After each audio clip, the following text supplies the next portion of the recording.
I'm excited.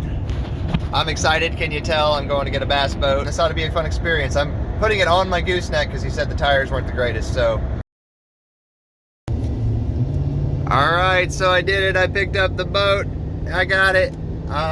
Yeah, gonna take it back, gonna get it cleaned up. It's really cold, so I don't know if I'm gonna do that today, but I got a bass boat, guys. We're gonna have some fun this summer. I'm gonna hit the water.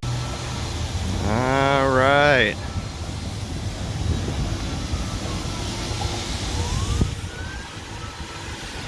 So here she is.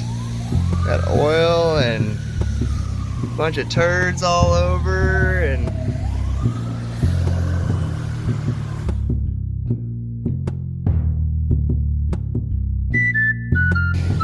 that's yummy.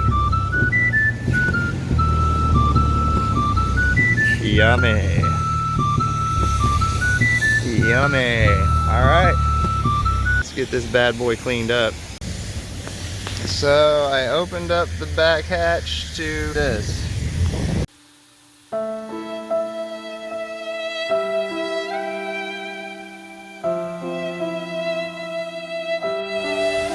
is where he was living.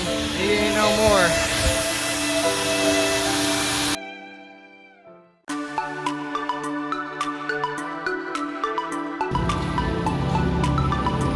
But she looks pretty clean.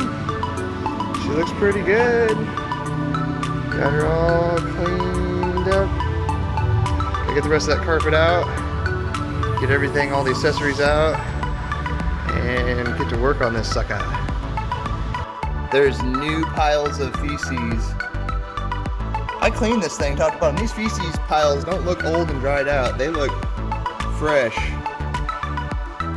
That's pretty gross. All right, we're about to take it all apart. Turn around here and it's gonna be done, right?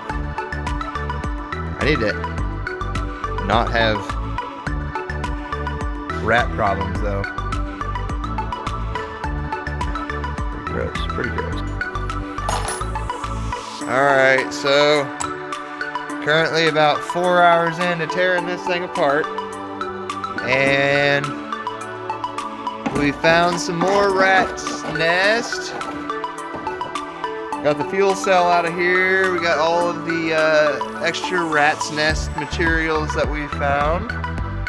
All the plywood ripped out. But yeah, we are 4 hours into, 2 hours into, actually I cleaned this already once. 2 hours of cleaning and 2 hours of stripping her down. And we still have a few things back here that we could rip out, which we probably will. But we gotta clean it first because that's disgusting. See, very disgusting. Oh, here's the light. Yeah, that looks really beautiful. Look at that nasty. Uh-oh. We got a hole, Robert. Saw that. What are we gonna do?